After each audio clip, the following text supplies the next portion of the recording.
James Turner for the untouchable true school sports.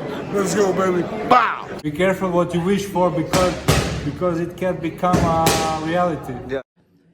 The untouchable True School Sports Empire. And y'all know the rest, man. Now listen, this is my late post-fight review for Skye Nicholson versus Tiara Brown. And the result of the fight is Tiara Brown winning a split decision on the road in Australia to become the WBC Women's Featherweight Champion of the world. So let's talk about it. Now, I'm not professing to be some sort of expert or to follow women's boxing extremely close, or at least not as close as I used to. Just being honest.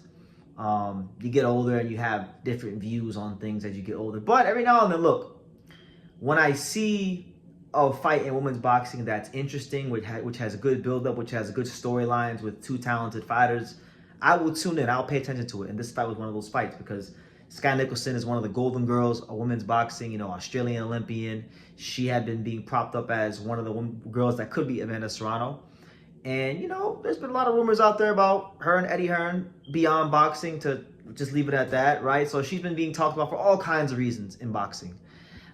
Very skillful fighter, has the amateur style, hasn't quite fully adapted her style to the pros, but it's been working for her so far, right? And she became champion, right?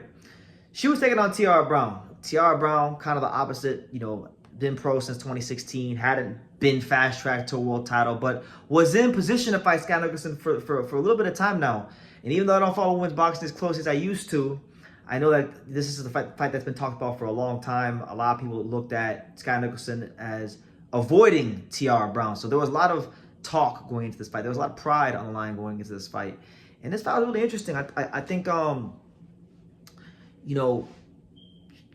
was the old Bull versus Matador matchup. You had Tiara Brown in an intelligent high guard fashion, high guard style, pressure style, front foot dominant style, closing the gap on Skye Nicholson. And Skye Nicholson was using her mobility to try to use the ring and shoot down the middle. Now, the thing with Skye, and I've always said this, I've said that I remember saying this when Skye Nicholson fought on the undercard of Hitchens versus Lemos last year. I remember being ringside at the Fontainebleau in Vegas with my buddy Sean Tatel, and I remember telling Sean, I said, look, man, Skye Nicholson, she fights like a female Billy Joe Saunders.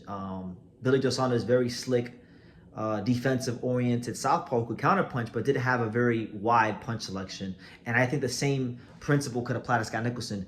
She doesn't have a big punch selection. I mean, her punch selection is jab, straight left hand, and most of the time, those are just ways she's trying to set up the check hook. She wants to pivot and spin off and throw the check right hook and get to the next side of the ring. That's what she wants to do. And if you can take that from her, she becomes a lot more beatable, right? So Tiara Brown, I thought in this fight did an amazing job of that.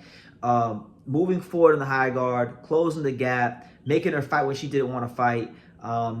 Just really bringing the fight to her and putting a lot of mental pressure on her. Even when there wasn't a lot of punches being thrown, when she was looking for Skye still had to make some maneuvers defensively and with her feet that she didn't want to make. So this made Skye Nicholson waste more energy than she wanted to, and I think it played right into Tiara Brown's hands as the fight progressed. And I think one thing that I liked about Tiara Brown, again, I'm not going to profess to be an expert on Tiara Brown. I haven't watched her fight a bunch, but I do know from just watching her, she did a really good job of varying the placement of her punches. It wasn't just all head hunting, nor was it all just planting her feet and being flat-footed and trying to go to the body. She did a good job of varying from head to body to head. She would change the position of her hands when she threw. So Skye had to be wary of different angles, so to speak. Not angles in terms of footwork, but angles in terms of where the punch is being thrown because of the hand positioning. And because Skye fights with her hands so low and she's always moving and Skye Nicholson's only throwing single shots,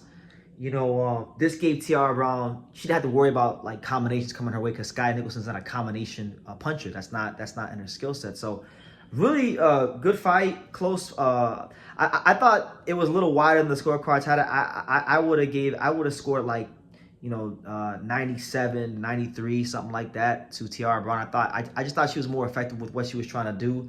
And I think she was the effective aggressor. Skye, I don't like fighters that just throw single shots and have no punching power. Skye don't got no punching power, and she's letting Tiara Brown just outwork her so many rounds. So I gave Tiara Brown the majority of the rounds, and I thought she won. And I thought good on her. You know, amazing for her. She overcame a lot in this fight. She had to overcome a lot of like biased commentary from the zone. The zone commentators were just like oohing and ahhing every time Skye Nicholson threw a single shot, and I think it was very disgraceful commentary. But that's the standard these days. Boxing commentary, whether it's the zone, Top Rank, you know, Matchroom, Golden Boy, I mean, whatever promotion company is, for the most part, boxing commentary on mainstream networks is in the shitter these days. That's just the truth, and you know, it's par for the course these days. So maybe one of these promotional companies got to cut your boy BT the check so you guys can get some real boxing commentary. But yeah, congrats to Tiara Brown. She's now the WBC champion. So you know, now she's in a position to potentially maybe fight the Amanda Serrano, Katie Taylor winner, which I know that was a fight Skye Nicholson wanted to pursue. She's now in that position now. So good for her. She's a police officer, had to grind a long way to this position, and now she's here. If she can't get those fights against Taylor or Serrano, you got Alicia Bumgarner, who has all the titles at 130.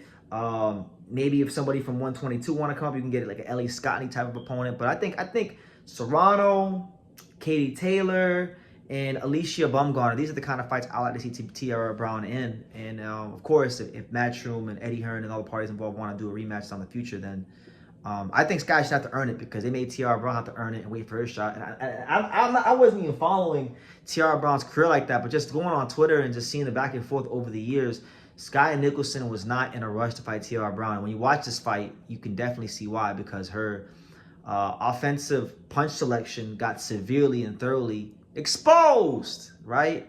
And you know, it's not bad to be exposed. Like I say the word exposed a lot, and people get mad and say, BT, how can you say these fighters get exposed? Who are you? But like, it's good to get exposed. I mean, fighters need to get exposed so they can figure out what to get better at. And it's like, I get exposed here all the time. So, you know, I get better too from getting exposed. It's good for you to get exposed. It's good for me to get exposed. We all got to get exposed from time to time. So hopefully Skye Nicholson can use his experience and come back better. But for now, on this particular day, at this particular moment in time, we tip our cap and we give respect to Tiara Brown, who is the WBC champion, who did it the hard way. And we look forward to seeing what she has coming up in the future. So guys, leave your comments down below.